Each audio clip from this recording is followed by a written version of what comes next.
Oh, hi. Hey there, Capcom Unity. Reporting back in from Gamescom 2012 here in Köln, Germany. And we're going to take another look at DMC. I will participate now with a headset. Yes. We were going to this wasn't on the schedule, but Greg's just been playing Saturn well, and just really quite taken with the game lately. So I just wanted to continue to show off a lot of the details, a lot of the just digging into the combat and how rich it is. Yeah, try and show you some of the technical stuff you can do, if I can do it.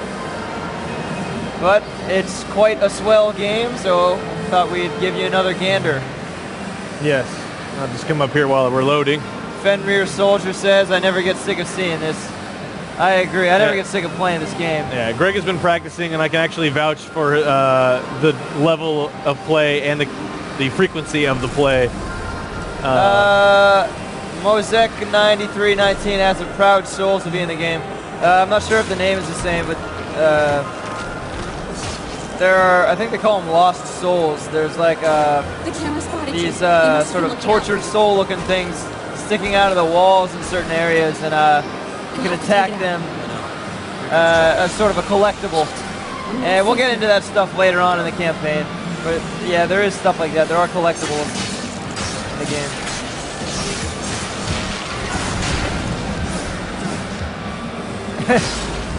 This is a tutorial build, so yeah, it's a show floor build. So.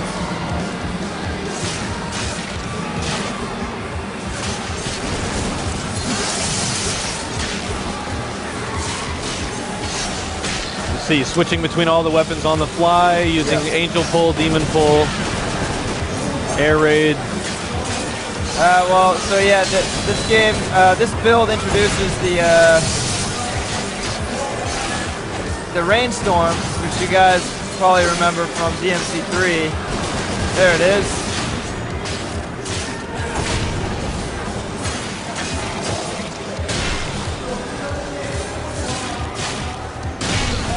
Nice. There we go.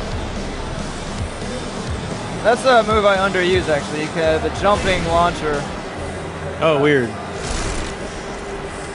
Yeah, and we've streamed a new mission that was revealed here at Gamescom called Overturn, and we streamed that I think 3 times actually now. Yeah. Since Gamescom started. So if you're just seeing this one now for the first time, well, not this build, you've likely seen this before, but right. Yeah, there's actually been a lot of new stuff. Although we've shown this demo many times, they've actually added a new layer of polish, and I've gotten a little better at the game, so I wanted to show it one more time. Yeah, there's the Mission 7 stuff, which you can find on our Twitch channel.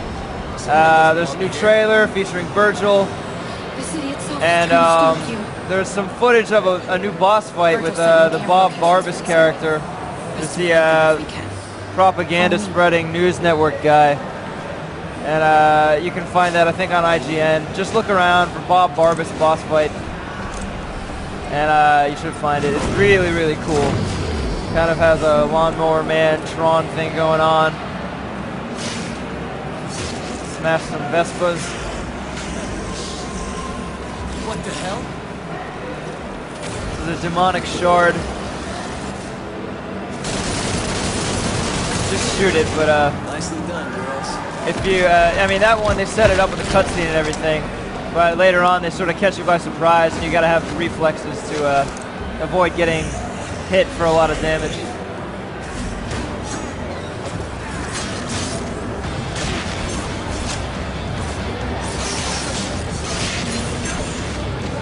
So this enemy has a shield. So if you don't use your demon weapon, which is your heaviest hitting weapon, it's kind of slow going. I think you can break the shield without it. It's just less effective.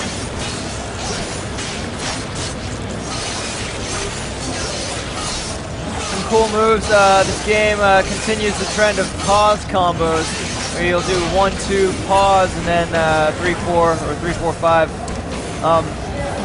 And they all have different functions, like if you do it in mid-air, it actually helicopters you back up, letting you preserve your airtime.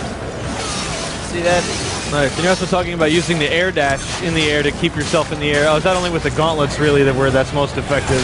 Well, that was a specific technique I was using with the gauntlets. But yeah, there are a lot of uses for that. You can do an air evade. Yeah. You can do it in any direction. But if you do it in place, you just do this flip where you're invincible for a second. And it also cancels out of a fall animation. So you can find lots of clever uses for that. With the Arbiter weapon, the axe, if you pause, he unleashes this sort of shadow devil figure. I have my own speculations about what that's supposed to be, and I invite you to come up with your own.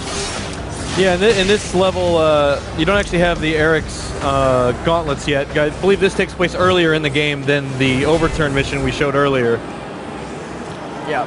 Yeah, this is, I don't know how early in the game this is, but it is earlier. This isn't good. It's the walls.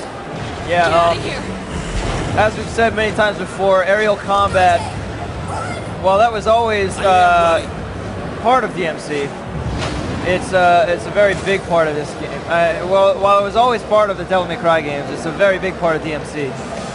And the positioning of Dante relative to his opponents is key, and every move in the game is based on that philosophy.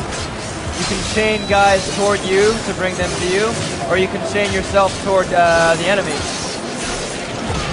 You have moves that lift you up and moves that lift enemies up. You have moves that bring you back down or bring the enemies back down. And it's all key to making good combos and staying in the air as long as possible.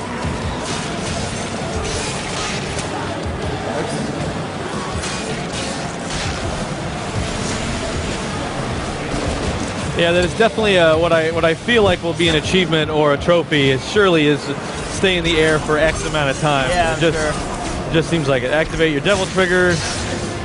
Sends all the enemies in the air. They float for a brief moment. That gives you a chance to start juggling the hell out of everything in the room, as you can see here. I think I've got a four enemy juggle going here.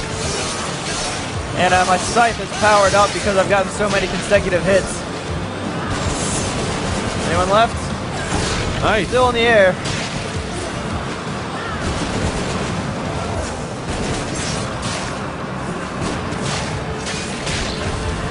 You're seeing all the canceling he's doing here.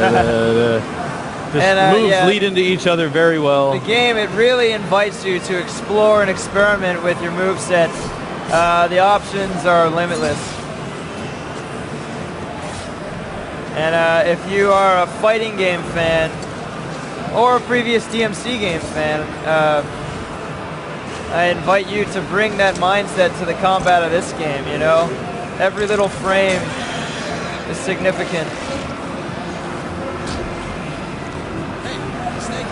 Asking if the shot's still 2 per press? Yeah, I've been experimenting with that a little bit. Yeah, it is one press will do 2 shots, one with Ebony, one with Ivory, which is a new thing, but it just helps make the gunplay feel really fast, satisfying. You also note that they've changed the sound effect. I think they may have also made the muzzle flash a little bigger. Yeah, that's pretty cool. But yeah, the guns are very satisfying now. I feel like they're a little more practical to use too, and that rainstorm and reverse rainstorm moves are really they have great utilities. You know, it's a great way to end a combo or to start one.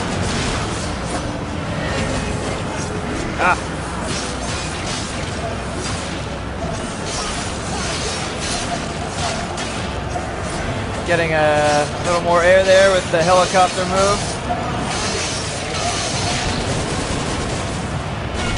Wow, yeah.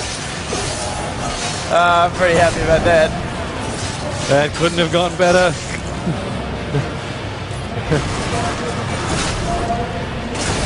You can actually throw the head of your Arbiter. He didn't like that. Wow, I just ran him through. That was cool. You can cancel out of the Trillion Stab with the launcher, which is a great way to set up a combo. So you could go like Stinger, Trillion Stab, launcher, reverse Rainstorm, then scoop up everybody.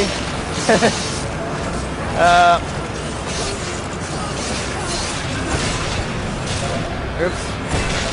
And again, yeah, this demo, this is earlier in the game, so you only have these 3 weapons. The Angel Scythe, Osiris, the Arbiter Demon Weapon Axe, you see there, and then Rebellion, the main sword. But as you see in the other demos we've streamed, Eric's Gauntlets are another demon weapon. Obviously there will be other angel weapons, but the notion is you can switch between all of them constantly, seamlessly. It's a weird time to... Yeah, the finishing move, if you played Enslaved, the finishing move, the last move you did, you would see Monkey like do this amazing like close quarters, like zoom like in. His face just his face just filled with rage. And you get a similar thing here, but in that case it was zoomed out pretty far. They've also they've tightened up the air dash. You can now cancel out pretty quickly by just letting go of the angel trigger. You can cancel out immediately if you do a aerial evade, like that. Oh yeah. Just make a little puff. And again, that extends, so the aerial evade extends your time in air. If you do the angel dash and then immediately cancel out, it extends it a little more. Like, it's very minute, but I think you'll feel the difference in combat. Yeah, just the fact that you can mess with the system, like. Yeah. That's the hallmark of any good game, of any good combat system, is that you can play with it. Yeah, it's not rigid things designed to follow with their frames, and when that's done, you can do something else after that. It's like experimentation. And that's a hallmark of Capcom. Yeah, definitely. Like that's always been their thing.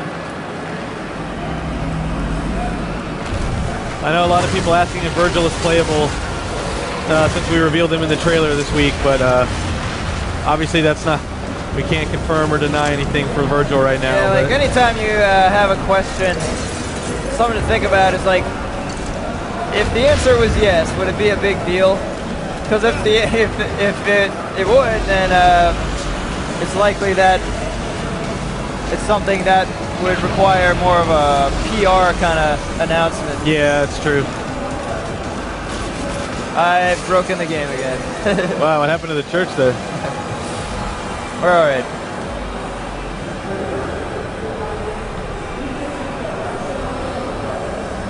Dante, it's chaos out here, but I found a way out. Where? Up there. I marked it. Yeah, still game is not finished, so occasionally little hiccups like that, but I mean. Yeah, and you know, all the groundwork, all the stages are done. Yeah, the game is totally in like polish mode right now. We've got about half a year of polish. Actually, yeah. And they've really been, like, their progress has been tremendous, you know. The last time I played a build was at Comic-Con, which was like a month ago, if even, and just since then you can see a remarkable difference.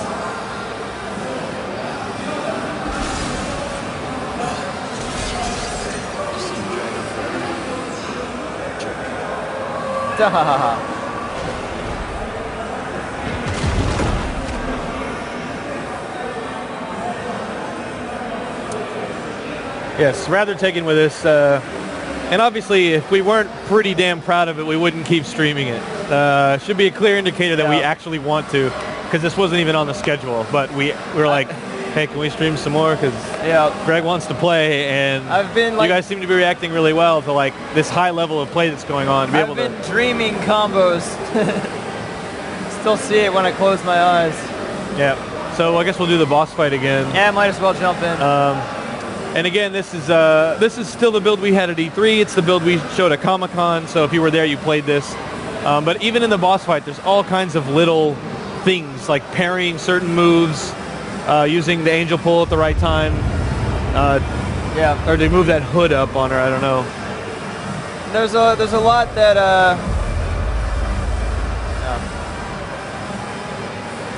Oh, okay. There's a lot that, blah, blah, blah, blah. I forgot what I was going to say. There's a lot under the hood that they don't necessarily tell you in the game. but that, you know, is a reward for those who experiment. The whole parry system, which is present throughout the game. You can parry certain moves of different enemies, producing different results, you know, on a case-by-case basis. So you must be the secret ingredient. Sorry, I'm skipping the cutscene here. This game does not continue the fighting style thing. They've kind of streamlined it. Like, I think one of their goals was to not make the player choose, but to be able to do everything Dante can do at any time, you know? So, like, every weapon you get, you'll have, you'll be able to equip mid-combo at any time, you know? So it's all cumulative. And you'll see moves from each of the styles. I don't know about Royal Guard or Doppelganger or any of those, but you know, the most popular moves from each of the styles are here. Like, this is the air combo from Swordmaster. The Scythe has the prop shredder, and like I was showing earlier, the Rainstorm. So there are nods to the style system, but it's been streamlined. They really wanted to make this, you know, cumulative instead of making you choose, which was something, you know, I didn't know. I didn't really think about much, but you know, it is kind of a bummer to have to choose. You know, like, I want to use Nivon and the nunchucks, but I also kind of want to use Rebellion. On this game, you can switch between every single weapon you have. So that swipe she's doing, you can actually parry, but again, like, the timing has to be very precise. But it's one of those things you wouldn't know unless you experimented to see if you could. Yeah. Which is, again, I'll try and pull the that depth off. here. It's not face value. There you go. And then you can follow it up with a demon pull. Yeah. It opens up this opportunity do some massive damage. Yeah. It's a big shortcut if you can parry that. Suck on this. Risk reward.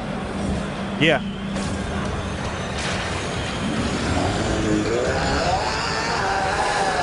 Sound Match says you can parry with the Arbiter.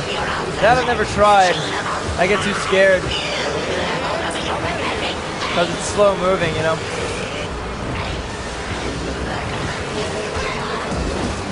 I love that little turn. It's a very, like, hallmark Dante maneuver. Like, even with this wall of concrete flying at him, it's just the most blasé turnaround of, like, yeah. Oops.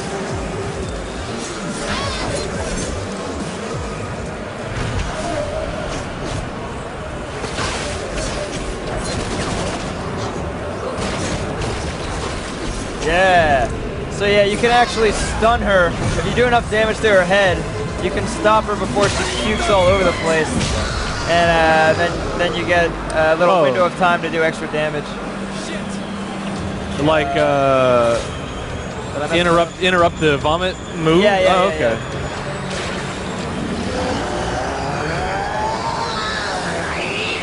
Appreciate the vote of confidence from Soundmatch.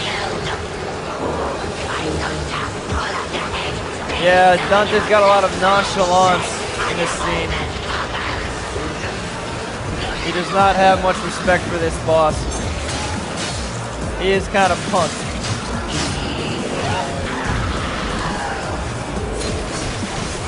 Using the Triple S. Yep. Does it go to does it go to 4? Oh, we may find so. out. Dang. Ah. Well, that is maximum combo. Woo.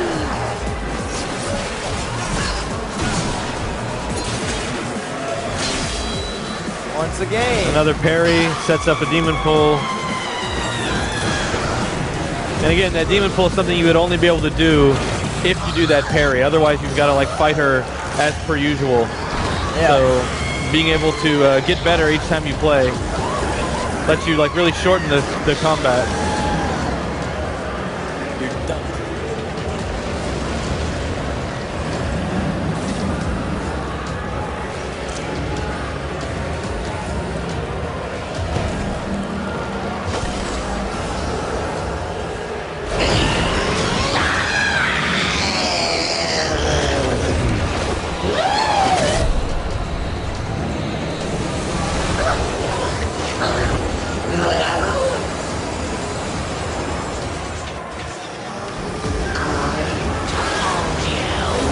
This is a kind of a post-boss fun area where you just get to add insult to injury.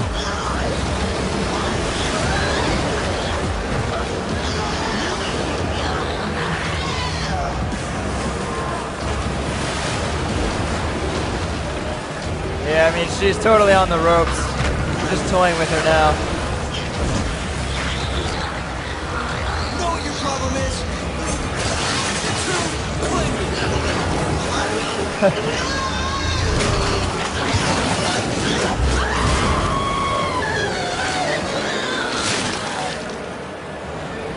Sha-la-la-la. Boink. There you have it. So yes. And again, we did show, we've shown those demos quite a bit already, but there was a new mission shown here called Overturn that was, we streamed it a few times during Gamescom already, so if you click up there or look down there to look for more videos, you'll find they should be labeled correctly so you can actually watch that stream. As if it were live, but not. Yes. A bevy of vids. Yeah, there's also the Devil May Cry YouTube channel. If you ever get bored, check it out. But yeah, that's kind of, this actually in a way wraps up our Gamescom stream in a sense. That's kind of the whole show. This is, finally get to go back home. Yeah. I don't even know what time it is in our native state. See, it's what? It's 3:30 p.m. here. I guess that would make it 6 a.m. Yeah, I think 6 a.m. in San Francisco. Yeah. So yeah, we've shown we did some ResidentEvil.net stuff. We showed Remember Me earlier. We had our Capcom Germany folks on to do some native German language stuff since it is Gamescom after all. And let's see, we had Lost Planet 3 as well. Just had a lot of good stuff this year. Yeah, we still have until January 15th until this game comes out, so you can expect a lot more information on the game in coming months. Yeah. There's actually a lot we haven't really talked about yet, so. There's actually still a surprising amount for everything. Like, Remember Me obviously is brand new, so there's everything to show, which is exciting. RE6, even though it's out in just under a month and a half, even though that's very close, there's still a lot of stuff to say. RENet is a big one though. But yeah, TGS is kind of the next big beat. We will be at PAX, but there's not really anything PAX Prime. We don't really do many announcements per se. Not announcements. I heard someone a little while ago was saying they were wishing we would stream more Okami and JoJo, both of which we will have at PAX. Jet lag. Mega Man 8 stream. Yeah, we will be streaming all of Mega Man 8 at PAX because we've been doing one each month. So we started with 1 in January, 2 in February, and so on, so on. So that brings us to 8 in August. But the way the timing worked out between Gamescom and we did 7 at the very end of July. So the timing all worked out that the only day we can do it is literally the Friday of PAX. So we'll be playing Mega Man 8. Yes. We'll be at TGS in some form. We're both going to TGS actually, but what we're doing there is still kind of up in the air, but should be some exciting stuff, it being TGS and all. I think there will be some amount of eating odd food and lots of interpreting. You will be interpreting, yeah. But yeah, thanks everybody for watching. Glad European viewers could actually watch in your time zone instead of staying up late as hell to watch us being on the west coast of the U.S. And the U.S. people who stayed up, even more thanks. Well, the same amount of thanks, let's be fair. Because normally they got to stay up late. The European dudes got to stay up late. So thanks to everybody for watching. Let me just cut to that. But yeah, staying up super late or getting up really early, as the case may be in some of you. Eurogamer Expo, I'm actually not sure. Man, so much love in the chat. Yeah, thank you guys. Thank you, Devil Never Cry, for restoring some faith. That is one of the things we really wanted to do. That is essentially my job. It is a great pleasure. To do this. This game is my lock of the week. It's like as the Simpsons references would go. Like, I'll this go is on good. record saying this game is pretty much the light of my life right now. Yeah. And January, you'll be able to make that decision for yourself, but we're pretty confident people are going to like it. And also hope to get a demo out as well. Hopefully have some news on that in the future. But again, thank you guys. We'll see you again live from PAX, where we'll be streaming a bunch of stuff again. And obviously CapcomUnity.com will do a lot of stuff and a ton of cool stuff planned for the next year too. So this is an exciting space to watch and an exciting time to be here. There's a lot of cool stuff in the works. So we'll catch you guys soon. Bye, chat. We're looking at you guys there. Hi. Bye. And yeah, we'll see you at PAX. Bye.